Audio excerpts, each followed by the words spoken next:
Eh bien, bonjour les spotters et bienvenue dans notre live hebdomadaire de 15 heures.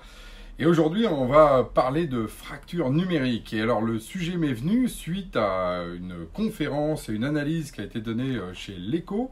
L'Echo qui est un cabinet qui analyse notre domaine, vous savez, le collaboratif, et qui ont sorti leur tome 11. Donc, je les félicite d'ailleurs, un tome très travaillé, vraiment très intéressant. Je vous encourage d'ailleurs à aller le voir pour comprendre un peu mieux ce qui se passe dans notre monde du collaboratif. Mais du coup, à travers ces questions de transformation digitale, qui sont des questions qui touchent tout le monde, la question venait par exemple de dire, mais oui, alors tout d'un coup, on se retrouve à prendre des réunions en ligne, et puis on est avec des chat-ops, et puis on est en réunion, on est interrompu par nos mails, on est avec nos PC en train de faire tout ça. Donc moi, j'étais baigné dans cette intelligence-là qui est très juste, et tout d'un coup, bam, j'ai eu un déclic, je me suis dit, mais oui, mais en fait, de quoi on parle là? On parle vraiment d'un monde très particulier, d'où la problématique de fracture numérique. On parle de qui?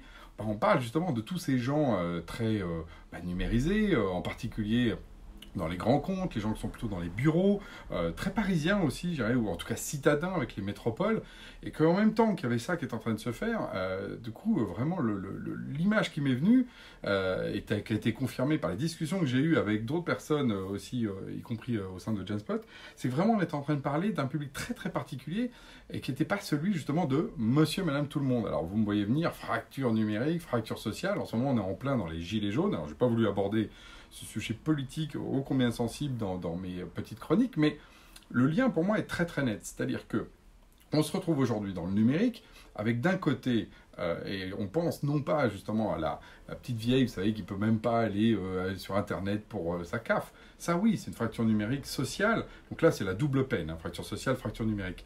Mais moi, je parle même y compris dans les entreprises.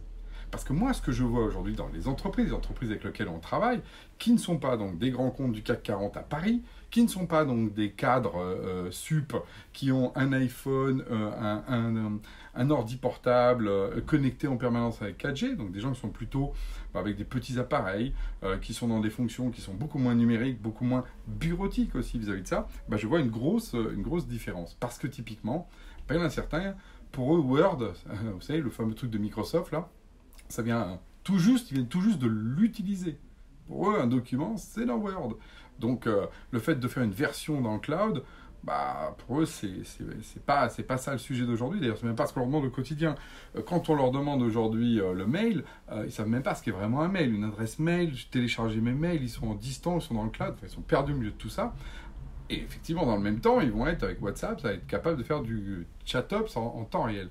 Mais du coup, il y a vraiment toute une problématique que se posent des personnes effectivement qui sont informées dans les bureaux par rapport à ce qui se passe sur le terrain. Et c'est ça que moi je vois, entre les hyper connectés d'un côté et d'un autre côté des gens qui sont très opérationnels. Or, aujourd'hui, ces gens-là sont aujourd'hui aussi dans la transformation digitale. Qu'est-ce qu'on fait de la digitalisation du point de vente, comme on dit ?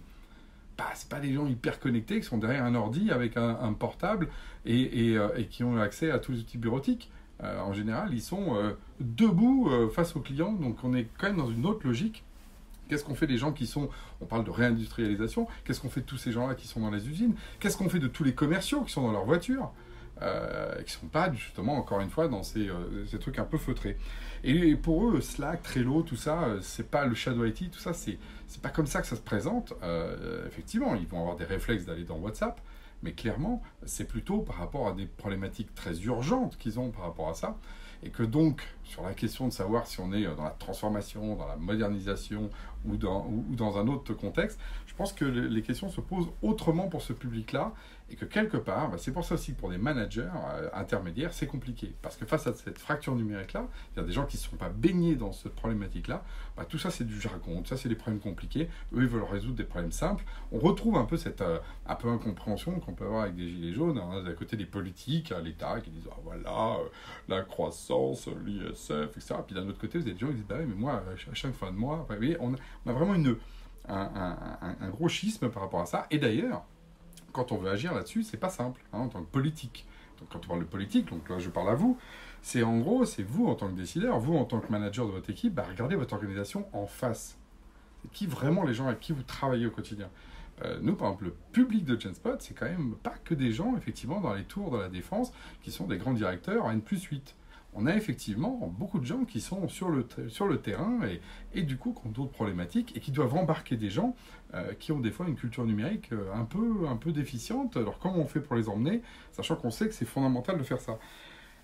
Donc il faut vraiment mesurer sa maturité digitale avant de s'embarquer justement et pour savoir qui on est. Parce qu'on ne peut pas conduire un avion de chasse si on ne sait même pas piloter un avion. Enfin, voilà, il faut commencer par le début.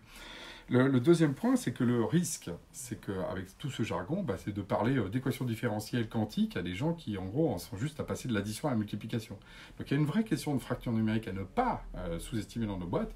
Et pour ça, faut avoir le courage de regarder en face vos organisations, où vous en êtes, et en fonction, faites grimper tous les niveaux de vos justement collaborateurs, parce que par contre, il y a une seule chose dont on est sûr, c'est qu'ils ont envie. Tout le monde a envie d'évoluer dans ce monde digital, et ça c'est la bonne nouvelle. Se projeter dans le futur, ça n'a jamais fait de mal à personne, donc profitez de cette envie, mais soyez conscient qu'il peut y avoir cette fracture numérique, c'est mon conseil. Sur ce, à la semaine prochaine.